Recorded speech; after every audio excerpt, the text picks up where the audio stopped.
ठीक है, क्वेश्चन क्या देखिए, 17वीं टर्म ऑफ एन एपी। यार ये वर्ड बड़ा फेमस है मैथ्स में, एक्सीड्स। एक्सीड्स का मतलब होता है ज्यादा। अब मुझे एक बात बताओ, जैसे मैं इस तरीके से कहूं कि भाई जो प्रीत है उसकी पॉकेट मनी पुनीत की पॉकेट मनी से 100 रुपए ज्यादा है, एक्सीड करती है प्रीत की पॉकेट मनी पुनीत की पॉकेट मनी को 100 रुपए से एक्सीड करती है। एक्सीड मतलब होता है ज्यादा। तो अगर मैं इसे इक्वेशन बनाने की कोशिश करूं तो प्रीत की पॉकेट मनी माइनस पुनीत की पॉकेट मनी इक्वल टू मैं 100 लिख सकते हैं हम, सही है। तो एक्सीड का मतलब होता है ज्यादा। अब ज्यादा दो तरीके से दिखा सकते हैं कि भाई या तो प्रीत की पॉकेट मनी पुनीत की पॉकेट मनी से ज्यादा है, तो ये प्रीत और यहाँ पे हो गए पुनीत, तो भाई पुनीत तो प्रीत की पॉकेट मनी ज्यादा है किससे, पुनीत से। तो यहाँ बढ़ावा किसको चाहिए, पुनीत को चाहिए कि प्रीत को चाहिए बराबर करने के लिए, पुनीत को। भाई दो ही तरीके हैं, मतलब टोटल तीन तरीके हैं वैसे इसको इसी चीज इसी बात को कहने के। या तो मैं दोनों का क्या करा दूं माइनस और इक्वल टू में क्या लिख दूं, तो एक तरीका ये हो गया इक्वेशन बनाने का।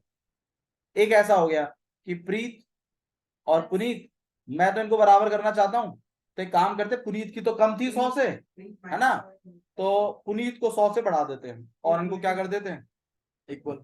या फिर एक काम और करते हैं कि प्रीत को 100 में से क्या कर देते हैं कम कर देते हैं, और अब शायद वो किसके बराबर आ जाए। तो ये तीन तरीके का सेटअप है एक्सीड का। मैं जो चीज चाहता हूं आपसे, मैं ये चाहता हूं पहला वाला, क्योंकि एक्सीड का मतलब होता है ज्यादा है। अब ज्यादा मतलब क्या इंडिकेट करता है, गैप। भाई किसी की पॉकेट मनी किसी की पॉकेट मनी से ज्यादा है, तो वो उनके बीच का गैप ही तो इंडिकेट कर रहा है। तो आप दोनों की पॉकेट मनी को आपस में क्या करवा दीजिए माइनस, और इक्वल टू वो गैप लिख दीजिए। ये इजी फॉर्मेशन है इक्वेशन का। भैया मान लो ऐसा कर दिया तो गलत है क्या, नहीं गलत नहीं है, ये भी सही है ये भी सही है और ये भी सही है। और अगर आप ठीक से गौर करें तो अगर मैं पुनीत को इस तरफ लेके आ जाऊं तो ये प्लस का इधर आके इसका हो जाएगा, तो कहीं ना कहीं यही बन जाएगा। अगर मैं 100 को उधर ले आऊं पुनीत को इधर ले आऊं तो वापस से यही बन जाएगा। तो ये तीनों इक्वेशन है एक ही है, बस थोड़ा सा लिखने का तरीका अलग अलग है। ओके, तो अब एक बार थोड़ा सा दोबारा पढ़ लीजिए। 17th टर्म जो है एपी की वो 10वीं टर्म से ज्यादा है, कितनी, 7 ज्यादा है। तो 17वीं टर्म में से अगर 10वीं टर्म को क्या कराया जाए माइनस, तो इक्वल टू 7 लिखा जा सकता है, सही है। एक्सीड मतलब होता है ज्यादा, ठीक है। अब ज्यादा को इंडिकेट आप करते हैं गैप के थ्रू, गैप को इंडिकेट करने के लिए आपको उनको माइनस कराना चाहिए, ठीक है। भैया ऐसे तो मोर और लेस भी ऐसा ही होता है, हाँ मोर और लेस भी क्या इंडिकेट करते हैं, गैप। तो आप दोनों को माइनस करा के इक्वल टू में वो गैप लिख दीजिए जो भी है। ये लेस हुआ तो सेम सेम, चाहे मोर हो चाहे लेस हो चाहे एक्सीड हो, बात एक ही है। ये तीनों चीजें क्या इंडिकेट करती हैं, गैप।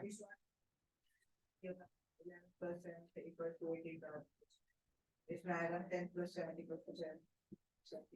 माइनस आएगा बीच में, अरे मैंने 11 + 7 10 + 7 = हाँ इक्वेशन बना सकते हैं आप।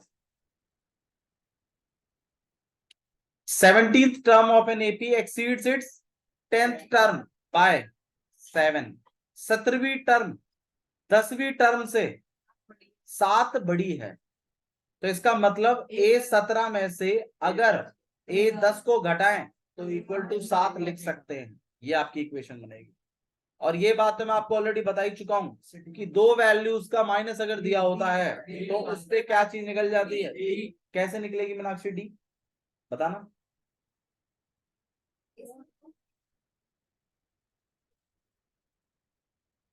हाँ पर ऐसे नहीं, इस तरीके बिल्कुल ऐसे बोलिए कि भैया इसको शॉर्टकट फॉर्म्स में लिख देंगे। A17 को भैया हम लिख देंगे A+16D माइनस, A + 9 पर काट लेते हो भैया = 7। क्या है, जब ये माइनस खुलेगा तो ऑब्वियस सी बात है साइन चेंज हो जाएगा। A+16D माइनस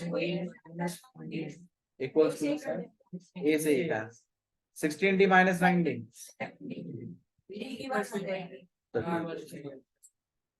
मेरे ख्याल से क्वेश्चन में आपसे पूछा भी क्या है, फाइंड द, तो मतलब जो कंसेप्ट हमने सीखा था उस पर एक क्वेश्चन है, question number 10।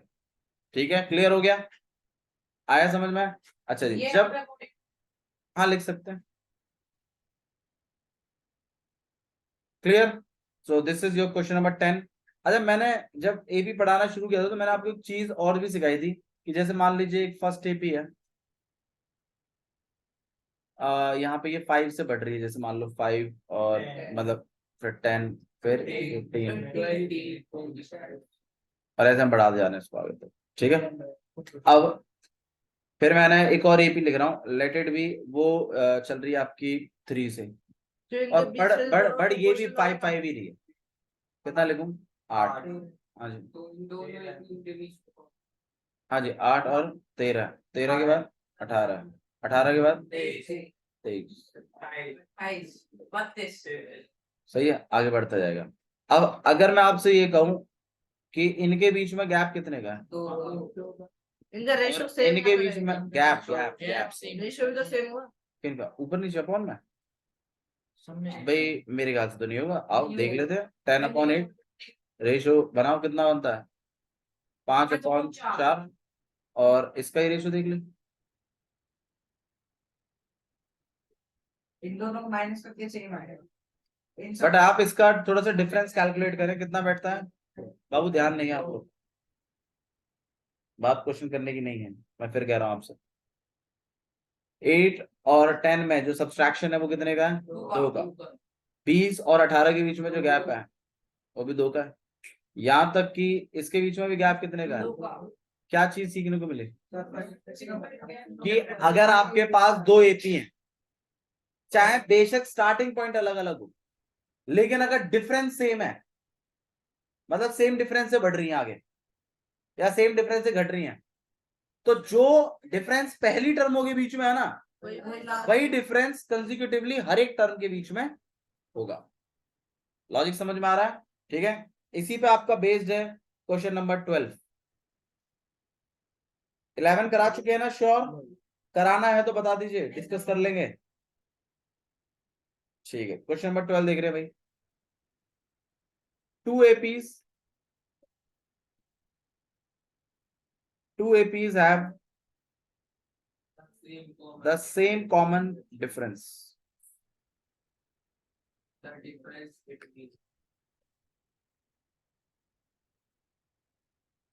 The difference between the difference between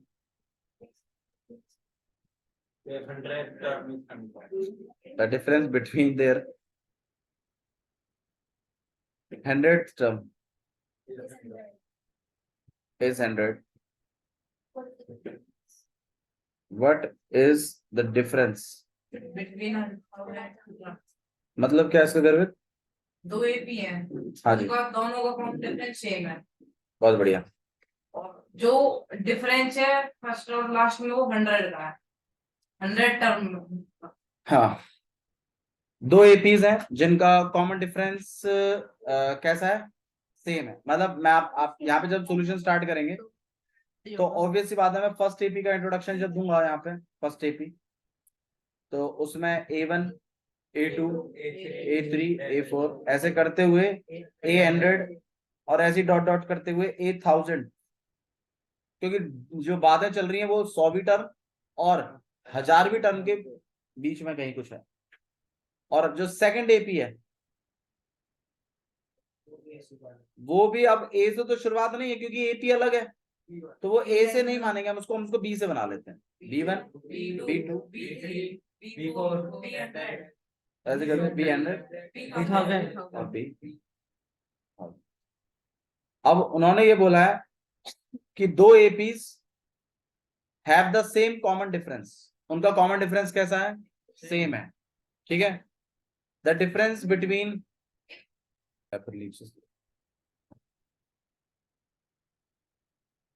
ठीक है, द डिफरेंस बिटवीन देयर, तो 2 एपीज हैं जिनका सेम कॉमन डिफरेंस है। सेम क्या है? Common difference. The difference between their 100th term is 100। मतलब क्या है इसका प्रीत? जो 100वीं टर्म है दोनों एपीओ की, उनके बीच का जो डिफरेंस है वो 100 ही है। तो मतलब कहीं ना कहीं 100वीं टर्मों का डिफरेंस दिया हुआ है मुझे, अच्छा, ये जो एपीओ में बढ़ोतरी हो रही है ये सेम डिफरेंस से हो रही है ना, तो ये तो वही लॉजिक हो गया ना भाई कि डिफरेंस कैसा चल रहा है दोनों में, सेम। तो जो डिफरेंस आपका 100वीं टर्म के बीच में होगा वही किसके बीच में होगा, 1000 टर्म के बीच में। अब आपसे जो पूछा गया वो सुनो, what is the difference between their, ये पूछा गया, तो आप ही बता दीजिए आंसर कितना होना चाहिए, वही होना चाहिए। अब वो लिखेंगे कैसे, वो आएगा कैसे, वो एक अलग पार्ट है, लेकिन आपको ये चीज समझ में आई, ठीक है। क्या, दो एपीज थे, एक A1 A2 A3 A4 करते हुए, एक सेकंड एपी थी B1 B2 B3 B4 करते हुए। अब उन्होंने बोला कि दोनों एपीज जो हैं वो सेम डिफरेंस से बढ़ रही हैं, उन्होंने खुद ही आपको बता दिया कि दोनों का डिफरेंस कैसा है, सेम। मतलब अगर ये 5 से बढ़ रही है तो यार ये भी किससे बढ़ रही है, जैसे मैंने अभी दिखाया भी आपको, एक 5 से बढ़ाई थी और एक मतलब दूसरी वाली मैंने 3 से चालू करी, एक 5 से चालू करी है, लेकिन दोनों ही किससे बढ़ रही थी, 5 से। अब उनमें 100वीं टर्मों का डिफरेंस उसने खुद ही बता दिया तुम्हें कितना है, मतलब 100वीं टर्मों का डिफरेंस जो है वो 100 है। अब आपसे पूछा कौन सी टर्म का है, 1000वीं टर्म का, तो 1000वीं टर्म का 100 ही आएगा, जबकि ऑप्शन में 1000 भी होता है। 100वीं टर्म का कितना है 100, 1000वीं टर्म का कितना होगा 100, ठीक है। इस लॉजिक को प्लीज, बिल्कुल कॉमन डिफरेंस सेम है। 100वीं टर्म की बात ही नहीं है, आप पहली टर्मों के बीच में डिफरेंस पूछोगे ना वो भी कितना है 100, यहां तक कि 1000वीं का भी 100, यहां तक कि 89th टर्म का भी डिफरेंस कितना है, तो अब थोड़ा बहुत आइडिया पड़ा। अब इसको लिखना कैसे वो मैं आपको समझा देता हूं। आइए चलिए स्टार्ट करते हैं। तो आपको सबसे पहले A1 A2 तो लिखना ही पड़ेगा। कॉमन डिफरेंस आप दोनों केस में क्या लगाएंगे, डी, 100 नहीं लगाएंगे निशान, ठीक है, दिमाग यही रखो। ओके, तो सॉल्यूशन हमने स्टार्ट करना शुरू किया, फर्स्ट टर्म सेकंड टर्म।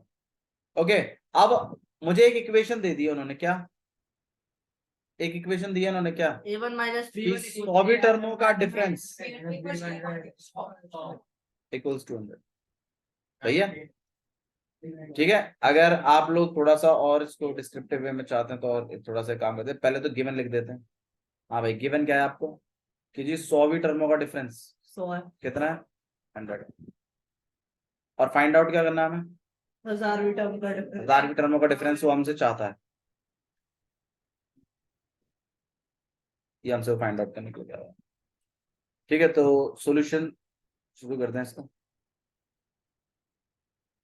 तो यहाँ पर हम एक इक्वेशन यूज करें जो हमें गिवन है कि अकॉर्डिंग टू क्वेश्चन हम इस बात को लिख सकते हैं कि 100वीं टर्मों का डिफरेंस कितना है 100।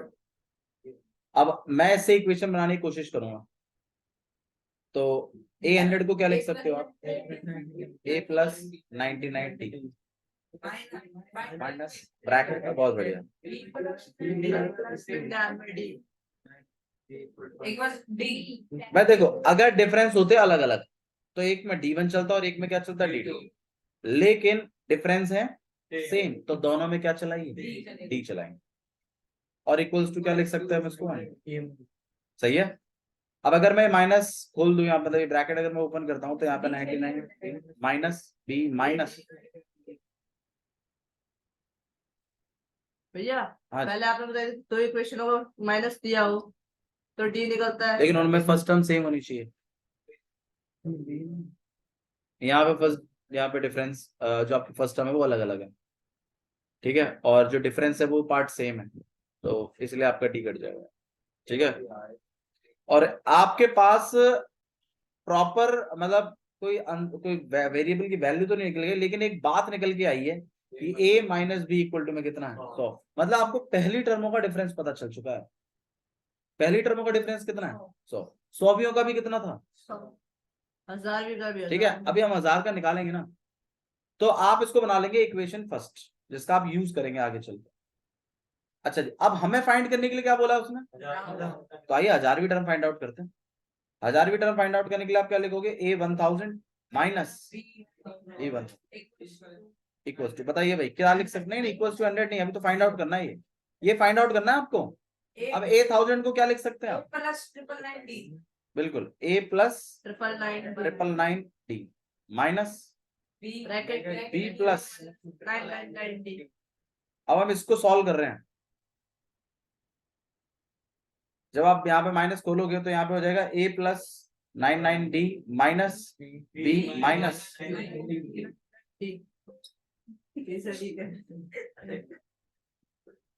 A minus B और a माइनस बी की वैल्यू तो ऑलरेडी है आपके पास, तो इसको आप क्या लिख सकते हो, और यहाँ पे लिख सकते हो यूजिंग इक्वेशन। वैल्यू आ गई तो आपके जो 1000 की टर्मों का डिफरेंस है वो भी कितना है, तो यार डायरेक्ट और अगर ऐसे 1000 की जगह वो मान लो कोई सी भी टर्म पूछ लेता तो वही माइनस करके उसकी वैल्यू निकालते, और वो डी डी तो कट ही जाते हैं, तो फिर दोबारा से क्या आता आपके पास a माइनस बी, और a माइनस बी की वैल्यू तो आप ऑलरेडी निकाल ही चुके हो, कितनी है, आपने तो बस रिप्लेस किया नहीं, ठीक है। तो आपने क्या किया वो सुन लीजिए दोबारा से एक बार और, आपको 100 भी टर्मों का डिफरेंस दिया हुआ था, आपने इस इक्वेशन का यूज किया और इसमें से आपने वैल्यू निकाल ली a minus B equals to 100, ठीक है, मतलब आपने पहली टर्मों का इक्वेशन का माइनस निकाल लिया। अब आपको 1000 की पूछी थी तो 1000 के शॉर्टकट्स लिख दिया और उसमें भी क्या बैठा a माइनस बी, क्योंकि वो तो आना ही था, 1000 टर्मों का डिफरेंस भी a माइनस बी के बराबर ही होगा, और a माइनस बी का तो तुम ऑलरेडी निकाल ही चुके हो, कितना है 100, डायरेक्ट क्या लिख दिया। हालांकि मैं चाहता हूं आप इसको एक कंसेप्ट की तरह याद करें कि अगर दो एपीज का डिफरेंस सेम है तो चाहे बेशक वो अलग अलग नंबरों से चालू हो रही हैं, जो उनकी फर्स्ट टर्मों के बीच में डिफरेंस है ना, वही डिफरेंस आपका हर एक टर्म के बीच में मेंटेन होगा। ये सीखना है, क्लियर। ये आपके एमसीक्यू में क्वेश्चन आ सकता है थोड़ा तरीके से, क्लियर। चलिए नेक्स्ट क्वेश्चन देखते हैं। और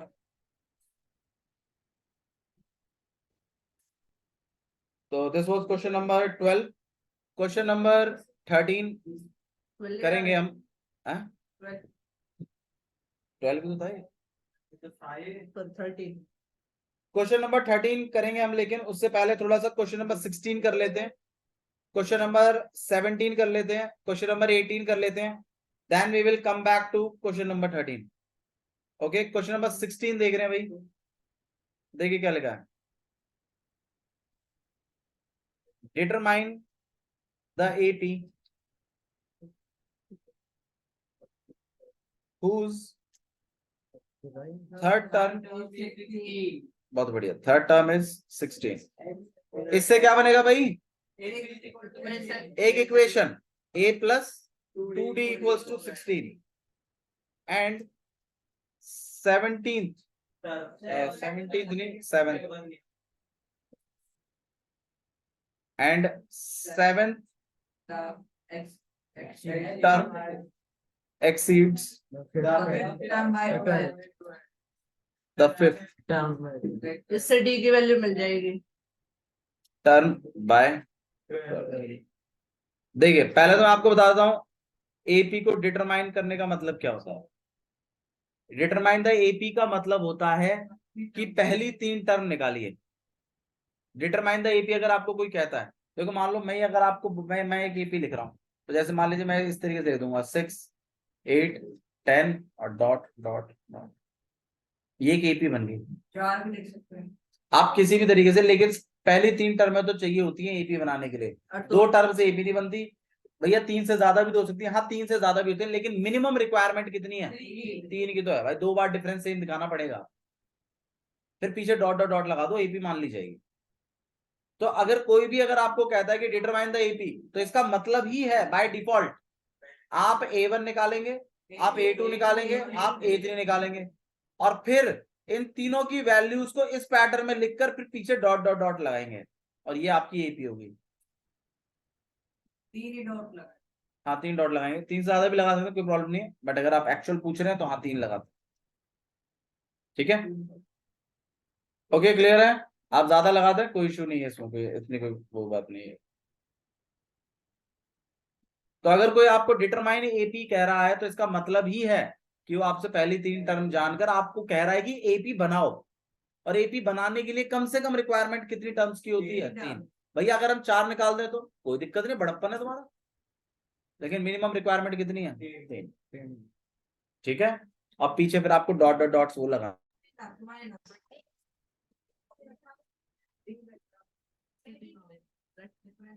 भैया एक्सीड में प्लस मत कर दिया करो यार प्लीज, एक्सीड मतलब होता है गैप, एक्सीड का मतलब होता है गैप, तो ज्यादा बोलने पर आप प्लस मत करिए प्लीज, बार बार आप ज्यादा बोलते हैं फिर आप प्लस कर देते हो, ठीक है, वो उससे उतना ज्यादा है, ज्यादा तो फिर गैप है, वो तो गैप है तो वो माइनस के द्वारा दिखाया जाएगा, ठीक है। तो आपको एपी डिटरमाइन करनी है पहले तो, और थर्ड टर्म इज 16, तो इससे क्या मिलेगी, एक इक्वेशन। तो आइए पहले तो हम यहाँ पे सॉल्यूशन स्टार्ट कर रहे हैं। पहले तो हम गिवन ही लिख लेते हैं, क्या क्या चीजें हमें पता है। गिवन क्या है, a3 इक्वल्स टू में 16। एक चीज और भी गिवन है, क्या, भैया कुछ लिख नहीं रहा। राइट साइड से थर्ड स्विच, हाँ नंबर, थोड़ा पढ़ाई पे ध्यान दे, हैं तेरे से घने डायलॉग बाज हैं ये सब। हाँ फिर अकेला क्यों सुधरना चाहता है तू। हाँ जी, 7वीं टर्म 5वीं टर्म से ज्यादा है कितनी, 12।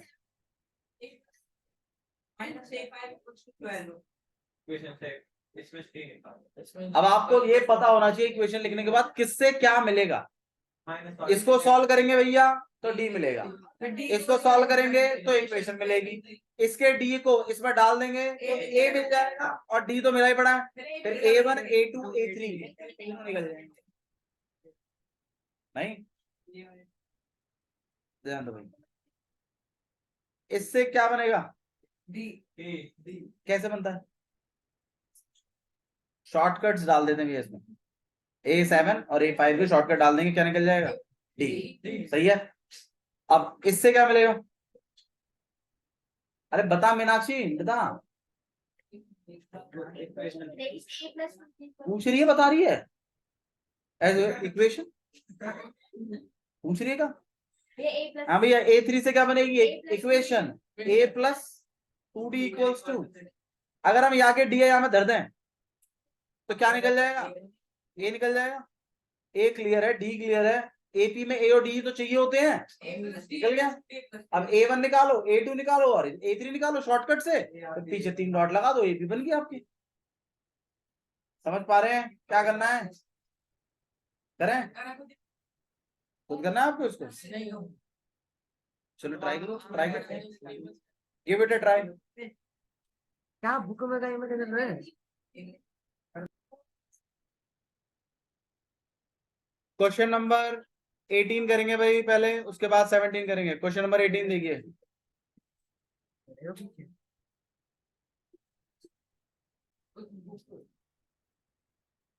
ध्यान दीजिए आप लोग, क्वेश्चन नंबर 18 कर रहे हैं।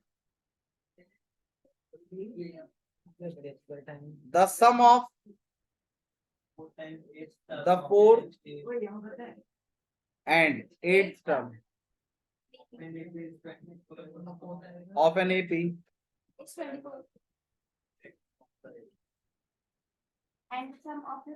and the sum of 6th and 10th term is 44. Find the first 3 terms.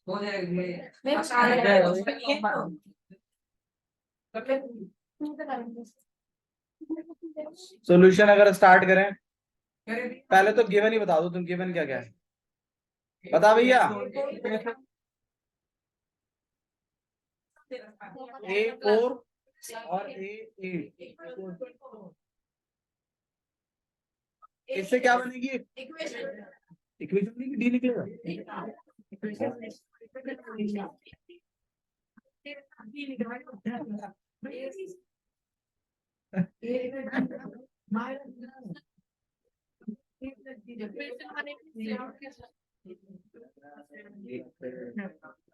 हाँ भाई, और एक सम क्या है आपकी, एलिमिनेशन मेथड से करते 44। इससे भी क्या निकलेगा, इक्वेशन डी निकलेगी, इससे भी डी निकलेगी ना, नहीं निकलेगा, बता तू बता, इक्वेशन निकलेगी, इससे इक्वेशन बनेगी, इससे भी एक इक्वेशन बनेगी, एलिमिनेशन मेथड से दोनों सॉल्व होंगे, ए और डी निकल आएंगे। Find the first 3 terms of the AP, फटाफट करिए, डी तो 5 आ रहा है, करो। चलिए ठीक है, क्वेश्चन नंबर 17 पे ध्यान दो भाई। Find the 20th term from the last, last से पीछे की साइड से 20वीं टर्म आपको मुझे बतानी है। तो पीछे की साइड से जो 20वीं टर्म है वो आगे से कौन सी रैंक पर होगी, अगर वो पता चल जाए तो हम वही वाली रैंक, वही वाली टर्म निकाल देंगे। तो पीछे से जो 20वीं है वो आगे से कौन सी रैंक होगी, उसके लिए टोटल टर्म का पता होना जरूरी है। अक्षरा ध्यान दे, छोड़ दो उसको, जितना हो गया ठीक है। तो पीछे से जो 20वां है वो आगे से कौन से रैंक पर आएगा, पहले उस चीज को पता करते हैं। और उस चीज को पता करने के लिए आपको टोटल टर्म्स कितनी है वो पता होना चाहिए। अब युवराज ये बताइए टोटल टर्म्स कैसे पता लगाते हैं कि इस एपी में कितनी टर्म्स हैं। बहुत बढ़िया, लास्ट वाले का भैया जो भी रैंक होगा, जो भी उसका रैंक आएगा उतनी ही टर्म्स होती है। तो आपका सबसे पहला काम जो है वो है इसमें लास्ट वाले का रैंक, लास्ट वाले का रैंक निकालना।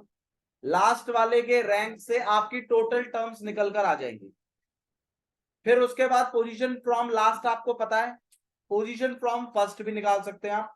टोटल माइनस जो भी आपका रैंक है राइट साइड से, और प्लस 1। रिया फैन ऑफ करके जाओ उसको, बैठे हैं ठीक है। तो आइए चलिए स्टार्ट करते हैं। तो सबसे पहले हम लोग रैंक निकालेंगे लास्ट वाली टर्म का। तो A N equals to A plus N minus 1 into में डी। ए एन कितना है, ए आपके पास 3 है, और डी कितना है, यहाँ पे 2 -3 कर देंगे डायरेक्ट। ठीक है, हम इस 3 को उधर भेज रहे हैं, एन माइनस 250 डिवाइड में और अपॉन में। तो यहाँ पे हो जाएगा आपके पास 250 अपॉन में 5,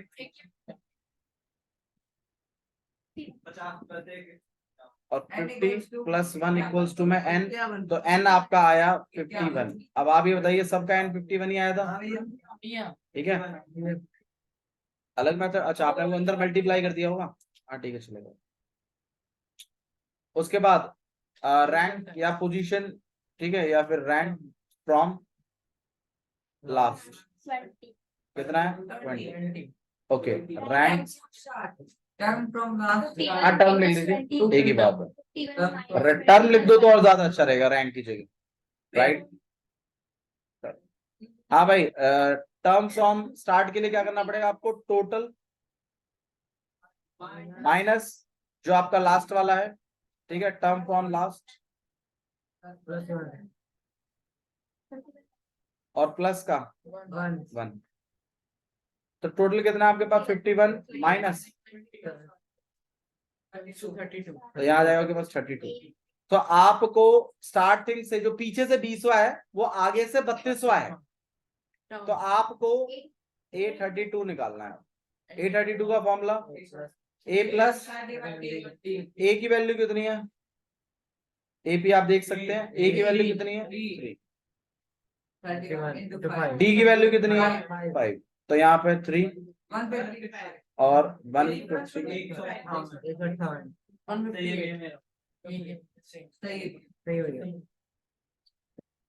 ठीक है। तो यहाँ तक आपको करके रखना है।